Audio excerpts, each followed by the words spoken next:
Bonjour Valérie. Bienvenue pour cette nouvelle chronique. Alors aujourd'hui, de quoi allons-nous parler, Luc? Deux fils. Deux fils. Deux fils. Alors c'est une des premières paraboles qui parle du rejet du royaume. Et d'autres émissions viendront compléter, puisque toute une série de paraboles que Jésus a données concernent le rejet de sa personne, la difficulté d'entrer dans les plans de Dieu.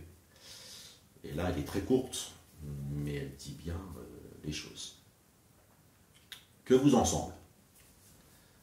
Un homme avait deux fils. Et s'adressant au premier, il dit, « Mon enfant va travailler aujourd'hui dans la vigne. » Il répondit, « Je ne veux pas. » Ensuite, il se repentit et il alla. S'adressant à l'autre, il dit la même chose.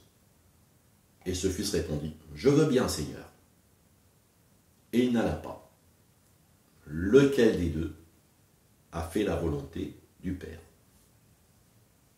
Ils répondirent, « Le premier. » Et Jésus leur dit, « Je vous le dis en vérité, les publicains et les prostituées vous devanceront dans le royaume de Dieu, car Jean est venu à vous dans la voie de la justice, et vous n'avez pas cru en lui. Mais les publicains et les prostituées ont cru en lui. Et vous, qui avez vu cela, vous ne vous êtes pas ensuite repentis pour croire en lui. » Une chance au grattage, Jean-Baptiste. Une chance au tirage, Jésus. Tel pourrait être le titre de cette parabole. Mais ça n'existait pas à l'époque. C'est pour ça qu'on l'appelle les deux fils. Celui qui dit oui et qui ne fait pas, celui qui dit non, il fait quand même. Il fait quand même. C'est une difficulté d'accès à Dieu, d'accès à la volonté de Dieu, dans un contexte extrêmement tendu, puisque les versets qui précèdent, c'est suite au décès de Jean-Baptiste, dont Hérode a fait couper la tête.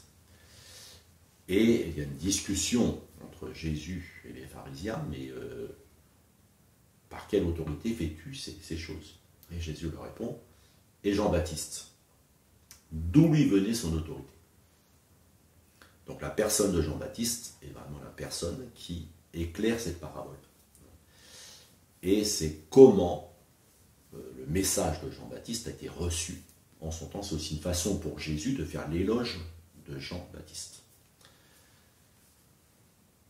Alors le message de Jean, c'était quoi? C'était en ce temps-là, paru Jean-Baptiste, prêchant dans le désert de Judée, il disait, « Repentez-vous, car le royaume des cieux est proche. » Donc Jean avait un message de préparation. Le royaume de Dieu est proche. Ce n'est pas encore tout de suite, mais c'est pour très bientôt. Mais si vous voulez en faire partie, repentez-vous. Il n'est plus le moment de tergiverser, repentez-vous. C'est pour ça qu'il parlait d'une voix forte, il criait dans les déserts. Jean ne parlait pas, Jean criait. Jésus parlait. Et il disait à ceux qui venaient en foule pour être baptisés par lui, « Race de vipères, qui vous a appris à fuir la colère à venir? Produisez donc des fruits dignes de la repentance, et ne vous mettez pas à dire en vous-même, « Nous avons Abraham pour père. » Car je vous déclare que de ces pierres, Dieu peut susciter des enfants à Abraham. Déjà même, la cognée est mise à la racine des arbres. Tout arbre donc qui ne produit pas de bons fruits sera coupé et jeté au feu. Donc le message de Jean est un message qui est fort. Des avertissements retentissants. La cognée est déjà à la racine des arbres. Tout arbre qui ne porte pas de bons fruits sera coupé et jeté au feu, quel que soit son pédigré. Nous avons Abraham pour père. Jean dit, vous avez beau Ça compte pas. être de haute lignée, voilà, ça ne compte absolument pas. Dieu regarde que produit votre vie. Est-ce qu'elle produit des bons fruits ou est-ce qu'elle produit des mauvais fruits? Alors il a tellement fait peur à la foule que la foule l'interroge. La foule l'interrogeait disant, que devons-nous donc faire? Il leur répondit, que celui qui a 2 tuniques partage avec celui qui n'en a pas, et que celui qui a de quoi manger agisse de même. Il vint aussi des publicains pour être baptisés, et lui dire, Maître, que devons-nous faire?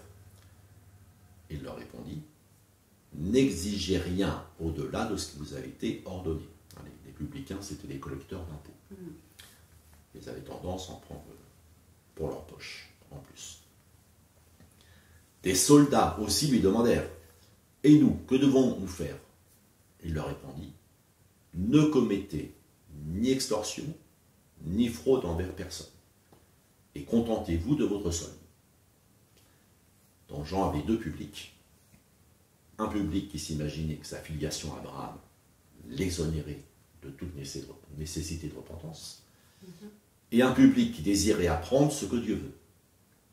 Ce sont ces 2 publics que Jésus illustre par les 2 fils de la parabole. Le premier fils, dans un premier temps, les publicains, les prostituées, ont refusé de vivre comme Dieu demandait. Et non, ils ne se seraient jamais comportés ainsi. Mais ils ont répondu à l'appel de Jean-Baptiste. Donc il y a cette notion de repentance, qu'on traduit aussi par conversion, faire retour, changer de direction.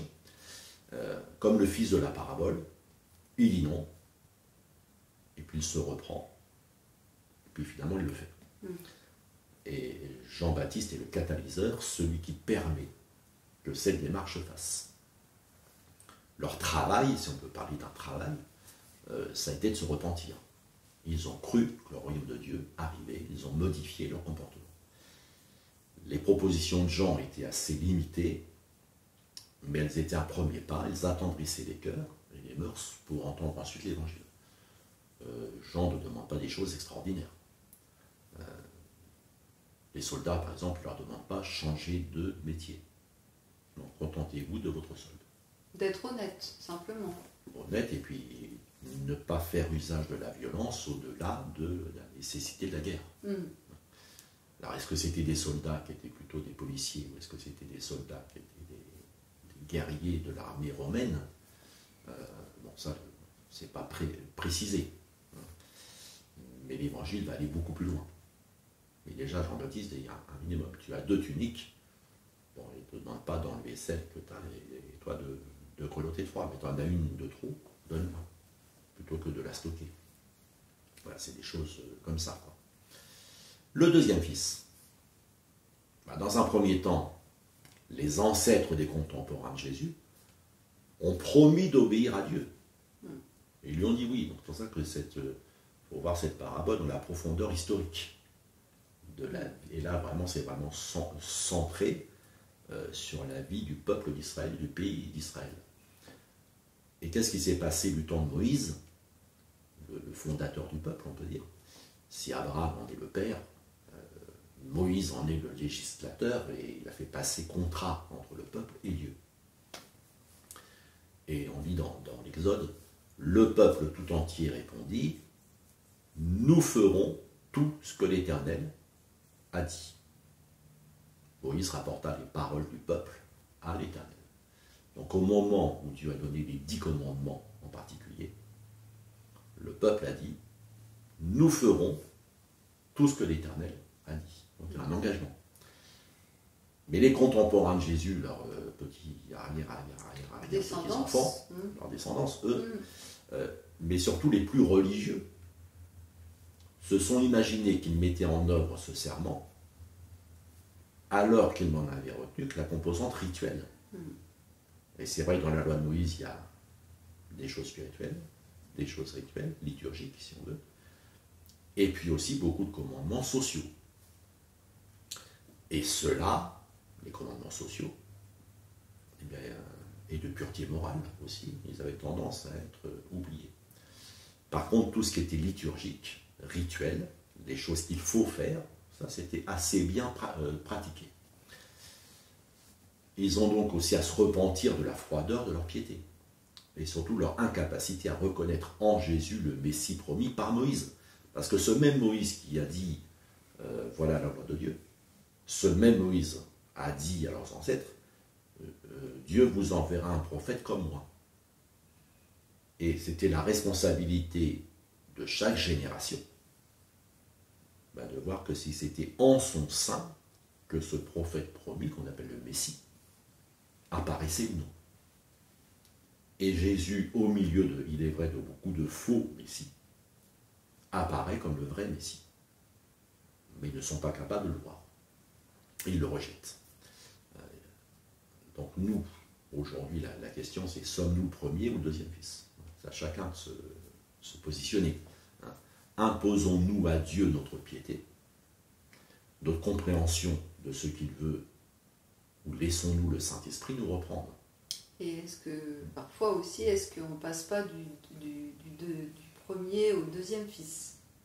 Ah, on peut aussi, oui, parfois être l'un, parfois être l'autre, selon les sujets ou les époques. C'est tout à fait possible. C'est tout à fait possible. Comment éviter ça? Comment éviter ça? C'est la communion avec Dieu au travers du Saint-Esprit. Si le Saint-Esprit nous est donné, c'est justement pour que régulièrement il y ait des ajustements dans notre vie avec Dieu et avec notre prochain. Mais surtout ne pas faire de la piété un moyen de ne pas obéir au commandement d'aimer. Parce que c'est ça le plus grave, c'est quand la piété sert de toile de fond au refus d'aimer le prochain. Alors qu'on a vu dans une autre émission, tu aimeras le Seigneur ton Dieu de tout ton cœur et ton prochain comme toi-même. Merci Luc. Merci à tous et bien à bientôt pour une prochaine chronique.